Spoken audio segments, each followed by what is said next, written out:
I've got a special interview today with Columbus City Council President Shannon Hardin. You guys were up against it last week. It's heavy as the head that wears the crown in this city.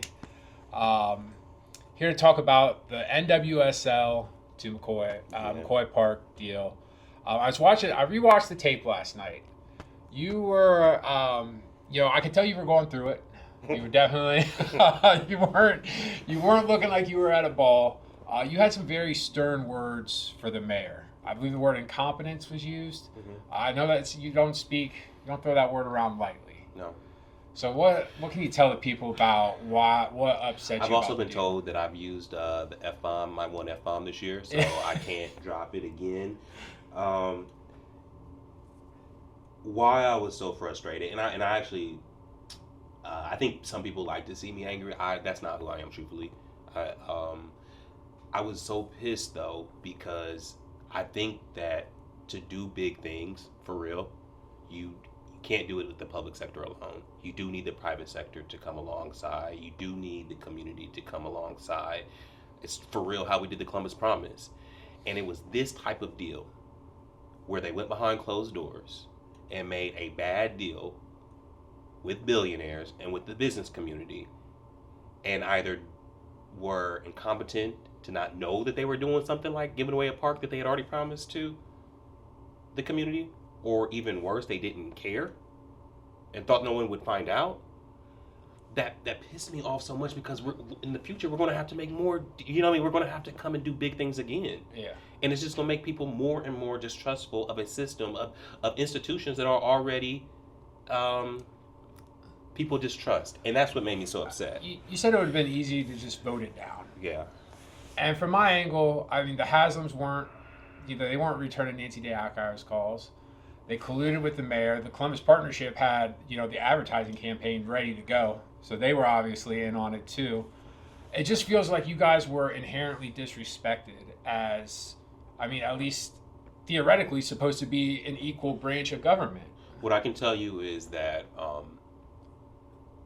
the mayor and the administration have been having these conversations and working on this 6-7 months. Oh, Grady said 6 months when I talked to him. And I was not involved. I didn't hear about this or a team until February.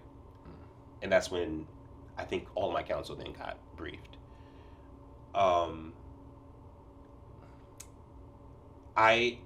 At the end of the day, what it came down to me was, especially when I learned about the promises made to McCoy Park and to the community,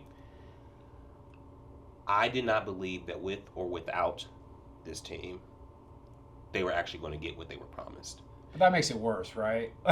Yeah. We don't have the political capital to build this park as promised to these people. We're making empty promises, which is... And that was my point. Even we heard that there was still a $2 million gap. We all know how these parks come along. After you sell a bond, like, it would come to council for us to then move forward with construction. Mm-hmm. If there was really a timeline to build out this park, we would have had a vote on construction. This would have been a public conversation already. We would have all known about it. And it wasn't. And so for me, at the end of the day, when it came to McCoy Park, I was a no vote until that Friday, before Monday. So let me say this. First, I was no at first when the deal was give $25 million of bonds. Here you go. And Mayor Summers just... That was not. I was like, no, we're not gonna write a check. We changed that to the folks that go to the stadium will pay for it. But for over 26 years, we're not getting that back. Well, it's going to be... This is the thing that we don't talk about. We also have a 6-year check-in that if the tax does not cover it, the group has to find a way to cover it. So the city, and I talked to the auditor about this, she's like, oh, I get what you're trying to do now. You're trying to make sure that the city, we never have to cover it. I say, exactly. And so that's how we came up with that component of it.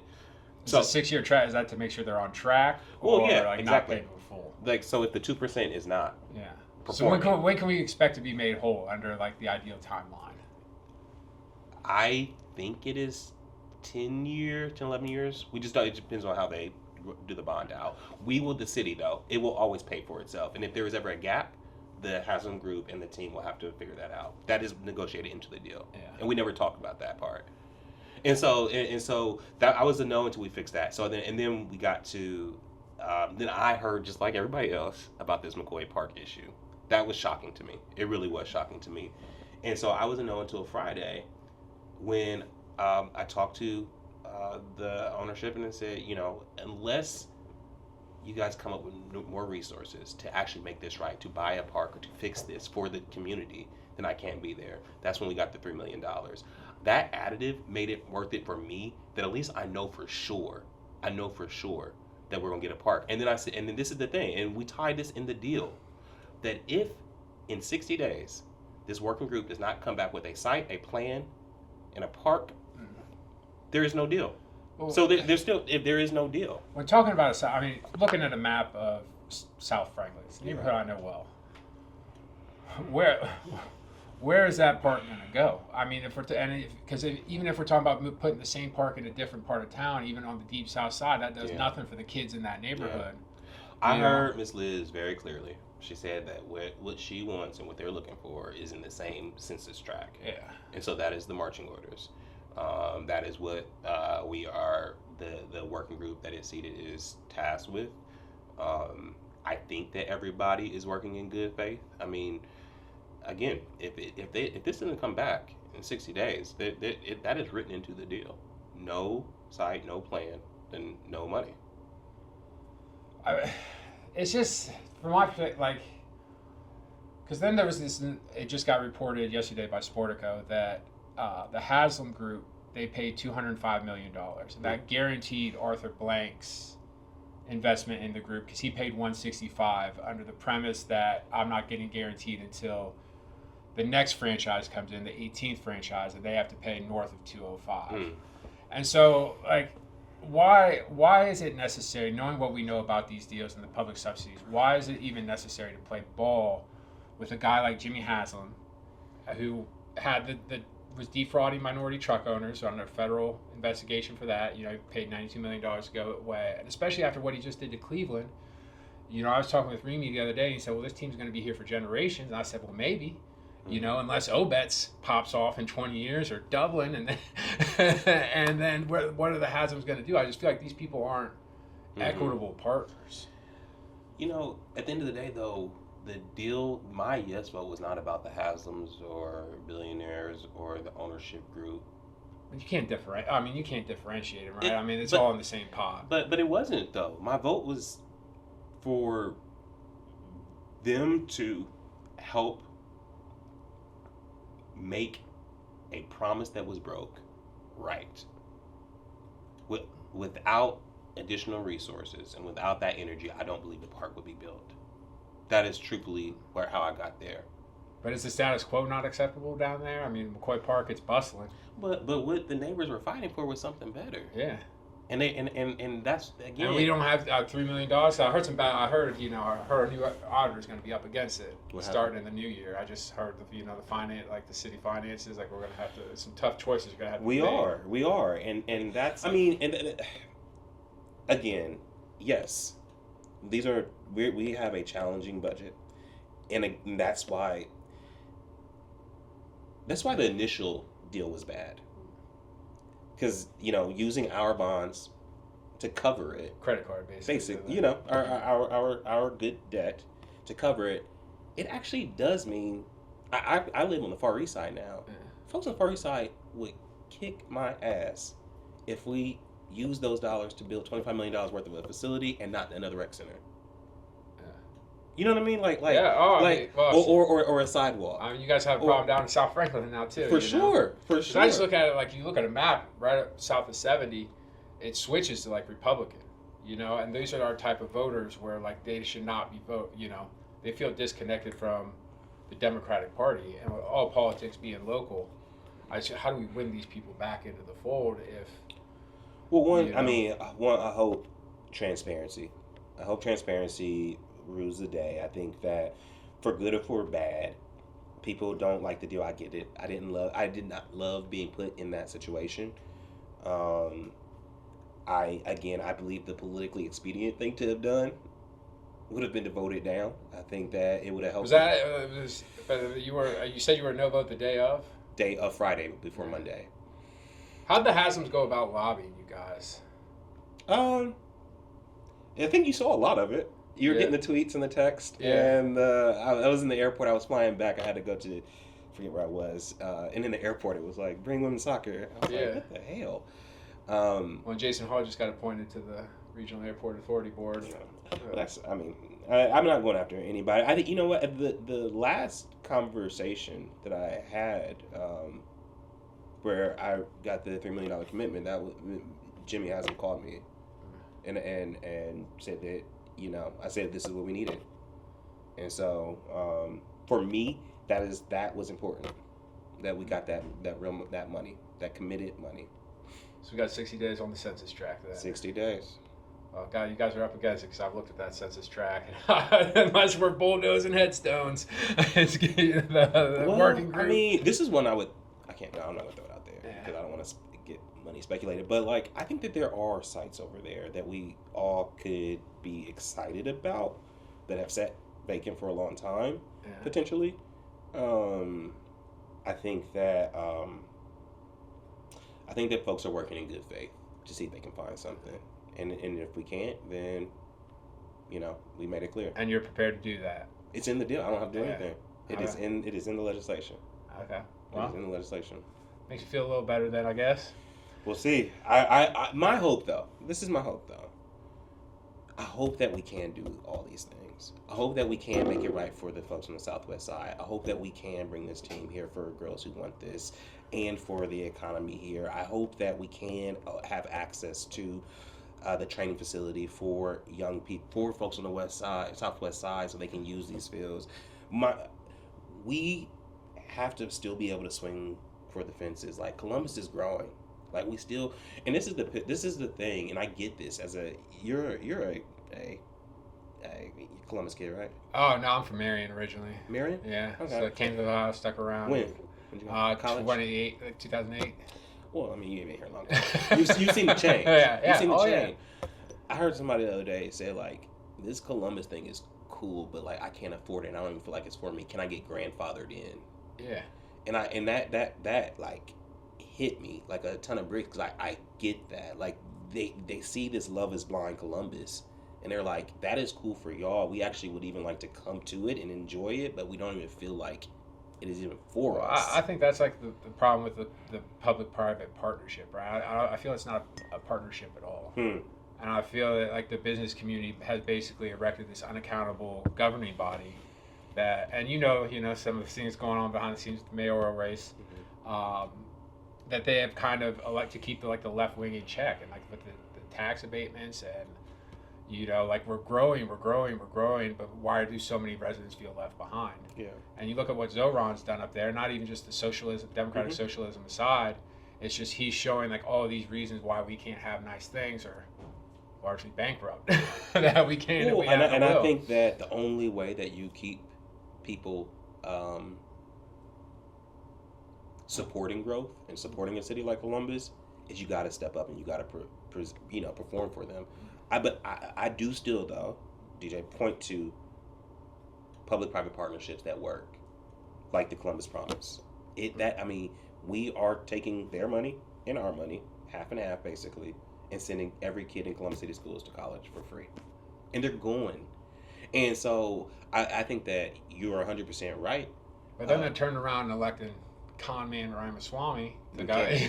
I can't campaign it here, but this is what I would say as we think about just the city and right now what we got to do to protect ourselves.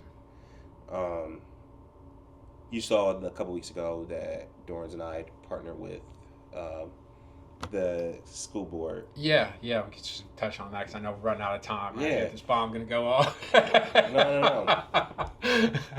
With all the attacks Columbus City Schools is under right now, all public education, we cannot leave them out there hanging on their own.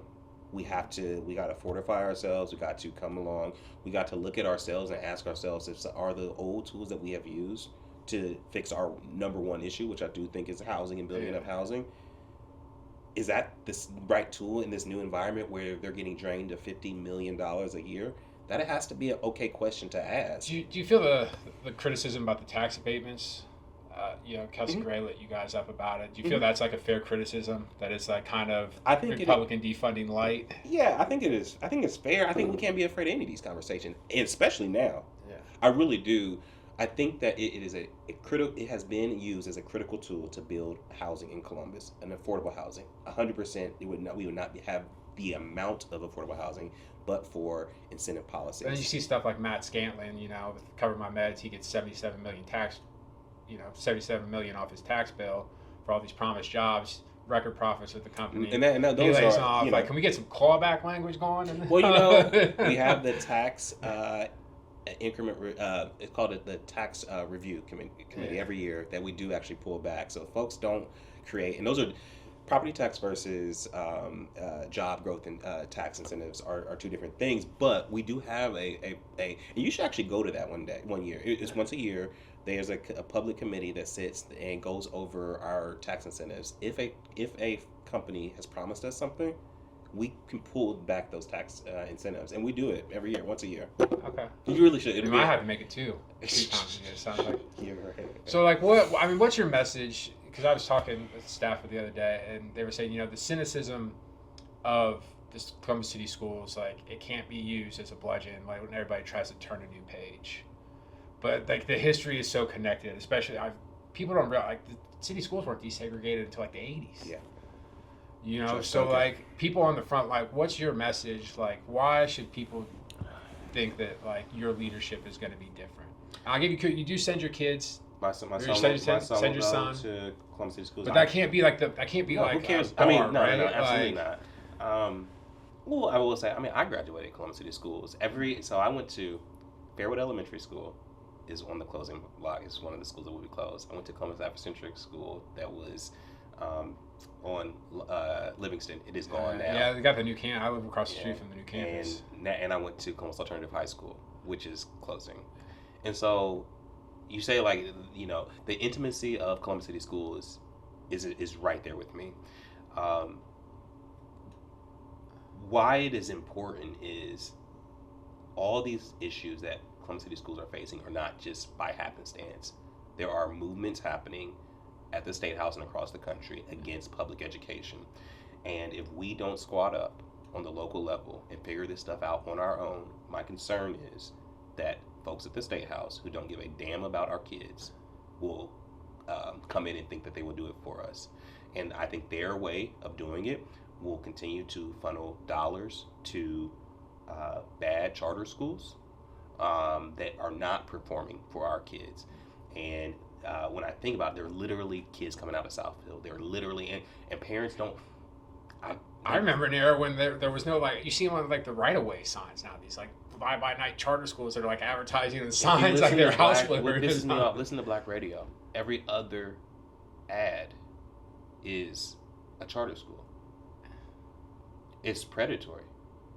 It's predatory. Well, isn't that, and doesn't it, like, another the partnership? That's what made me so mad about this Vivek Ramaswamy thing, because he's going to do that on steroids. All I can do is be honest about the real partnerships that we make, and the partnerships that we make between the private sector and the public sector have to include one other, and that's the community. I think that's what I try to do with this deal. Is how I will continue to lead. I will, many folks that are who I think support me politically and are more progressive called and said, Shannon, you need to vote this down for your political game. Yeah, I mean, literally, people are furious. Man. Literally, I know. Furious. I know, but I made a decision not based off of politics, not based off of who was supporting me or not, politically or not, but what I thought was right to get the Southwest community their park, a good park, an advanced park. That's how I made that final decision. And all that $3 million is going to that park. All of it. Okay. And it can be used for site selection, like to buy it, or it can be used for the build out. And so that's and I get it if we just wanted to score a win on the billionaire, but I also needed to make right on the South Side. And so that's how I made the decision. I understand how folks don't support it and will never support it, I get that, but I just want to make sure folks know how I made the decision. Last question. Mm-hmm. No, You want to use this opportunity to declare for mayor? I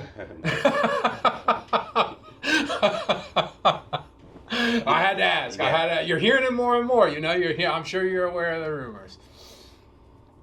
What I am hearing more and more is that folks are tired of this cynicism and this cynical way of governing, and now folks are forced to see that even it's not even working well.